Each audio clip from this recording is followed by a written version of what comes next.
এবার বিজিবি সদস্যদের কঠোর বার্তা দিয়েছেন স্বরাষ্ট্র উপদেষ্টা মোহাম্মদ জাহাঙ্গীর আলম চৌধুরী। তিনি বলেন, দুর্নীতি থেকে নিজেদের দূরে রাখতে হবে, কোনো অবস্থাতেই দুর্নীতিকে সহ্য করা হবে না। যারা ঘুষ ও দুর্নীতির সঙ্গে জড়িত তাদের বিরুদ্ধে কঠোর শাস্তিমূলক ব্যবস্থা নেওয়া হবে, প্রয়োজনে চাকরিচ্যুত করা হবে বলেও হুঁশিয়ারি দেন তিনি। রাজধানীর পিলখানায় বিজিবি সদর দপ্তরে সীমান্ত সম্মেলন কেন্দ্রে বিজিবি কর্মকর্তাদের উদ্দেশ্যে এসব নির্দেশনা দেন তিনি। বিজিবি সদস্যদের আইন অনুযায়ী কাজ করতে হবে, ফেলানির মতো হত্যাকাণ্ড আর দেখতে চাই না উল্লেখ করে স্বরাষ্ট্র উপদেষ্টা বলেন, আপনারা সীমান্তে পিঠ প্রদর্শন করবেন না, নিজেদের ওপর অর্পিত দায়িত্ব পালন করুন। বিজিবির মূল দায়িত্ব সীমান্ত সুরক্ষা ও চোরাচালান প্রতিরোধ করা।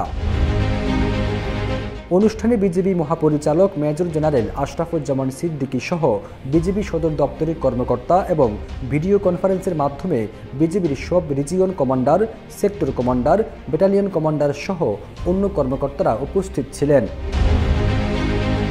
কোটা সংস্কার আন্দোলন থেকে রূপ নেওয়া এক দফা দাবির আন্দোলন আর সেই ছাত্র জনতার গণ অভ্যুত্থানের মুখে গত ৫ আগস্ট দেশ থেকে পালিয়ে যান শেখ হাসিনা। এরপর দেশে অন্তর্বর্তীকালীন সরকারের প্রধান উপদেষ্টা হিসেবে ৮ আগস্ট দায়িত্ব গ্রহণ করেন ডক্টর মোহাম্মদ ইউনূস।